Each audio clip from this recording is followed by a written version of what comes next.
دیکھیں امام پاک کا وسعت قلبی دیکھیں کہ آپ نے باوجود یہ دشمن کی فوج کے ساتھ دے رہا تھا، یہ میرے پاس آیا، آپ نے اپنی وسعت قلبی کا مظاہرہ کرتے ہیں فرمایا کہ تم آ گئے ہو نا، ہم نے تمہاری ساری پرانی باتوں کو معاف کر دیا۔ کہ آپ نے یزیدیوں سے کہا کہ اے یزیدیوں، تم میں سے جو مجھے جانتا ہے نا وہ مجھے جانتا ہے، میں حسین ابن رسول اللہ ہوں، اللہ کے رسول کا بیٹا ہوں، آج بھی اور اب بھی میں تم سے کہتا ہوں مجھ سے اپنی توبہ کروا لو، میں تمہیں ضمانت دیتا ہوں کل بروز قیامت نانا جان سے تمہاری شفاعت کرواؤں گا۔ حضرت واقعہ کربلا، جب داستان کربلا ہم سنتے ہیں تو اس میں ہمیں ایک نام سننے کو ملتا ہے حضرت حر کا۔ ان کے بارے میں کچھ ارشاد فرمائے، کیا حسب نسب ہے، کہاں سے تعلق ہے، اس بارے میں ارشاد فرمائیے۔ دیکھیں حضرت بھائی، حضرت حر کا جو مقام اور مرتبہ ہے وہ بڑا شاندار ہے، اور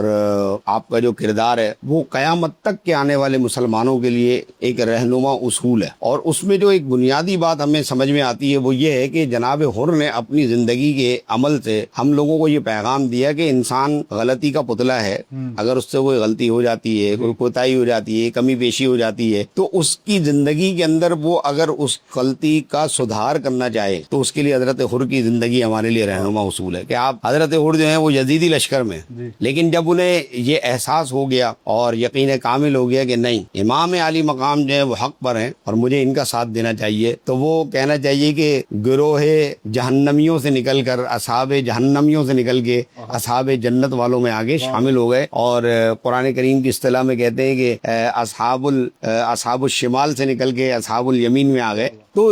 یہ جو حضرت حر کا کردار ہے کہ آپ جب امام حسین کی بارگاہ میں پہنچے اور آپ نے اپنے بارے میں عرض کیا، تو آپ یہ دیکھیں امام پاک کا وسعت قلبی دیکھیں کہ آپ نے باوجود یہ دشمن کی فوج کے ساتھ دے رہا تھا، یہ میرے پاس آیا، آپ نے اپنی وسعت قلبی کا مظاہرہ کرتے ہیں فرمایا کہ تم آ گئے ہو نا، ہم نے تمہاری ساری پرانی باتوں کو معاف کر دیا۔ اور میں آپ کو بتاؤں اسد بھائی، مزے کی بات یہ ہے کہ میں خطبات امام عالی مقام پڑھ رہا ہوں، تو ایک جگہ آپ کا یہ جملہ بھی میں نے پڑھا کہ آپ نے یزیدیوں سے کہا کہ اے یزیدیوں، تم میں سے جو مجھے جانتا ہے نا وہ مجھے جانتا ہے، اور جو نہیں جانتا وہ سن لے کہ میں حسین ابن رسول اللہ، میں حسین ابن رسول اللہ ہوں، اللہ کے رسول کا بیٹا ہوں، اور آج بھی اور اب بھی میں تم سے کہتا ہوں کہ تم اب بھی میرے پاس آ جاؤ، مجھ سے اپنی توبہ کروا لو، میں تمہیں ضمانت دیتا ہوں کل بروز قیامت نانا جان سے تمہاری شفاعت کرواؤں گا۔ اب بھی تمہارے پاس میرے خون نہ ہونے تک میں تمہیں ضمانت دے رہا ہوں، لیکن یاد رکھو کہ جب تم نے میرا خون کیا، اپنی تلواروں کو میرے خون سے آلودہ کیا، تو پھر یاد رکھو کہ پھر یہ خون رسول جو ہے نا وہ قیامت تک معاف نہیں ہو سکتا۔ لہذا حضرت حر ساری دنیا کو پیغام دے کے چلے گئے کہ یہ ضروری ہے کہ، اور پھر آپ نے پوچھا نا حسب نسب کیا ہے، میں کہتا ہوں حسب نسب کو ان کے اس عمل سے ہی پتہ چل گیا کہ کتنے عالی نسب والے ہیں، کتنے عالی حسب والے ہیں، کہ وہاں سے نکل کر امام پاک کی بارگاہ میں آ گئے۔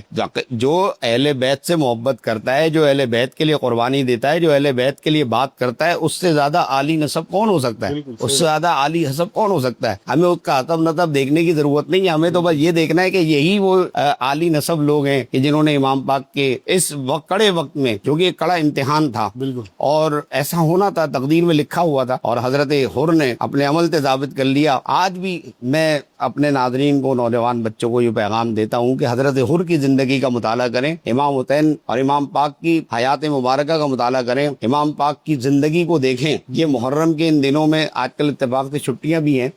کالج اسکول بند پڑے ہوئے ہیں، تو ان دنوں میں بجائے روڈوں کے اوپر آپ تماشا دیکھنے جائیں، اس تماشا دیکھنے سے بہتر ہے کہ علماء اہل سنت کی آپ ویڈیوز دیکھیں، پروگرامز دیکھیں، کتابیں پڑھیں، اور اس میں حالات زندگی پڑھیں، اور دیکھیں کہ امام پاک نے ایسے کڑے وقت میں کس طرح دین کو بچانے کے لیے اپنی جان کا نذرانہ پیش کیا۔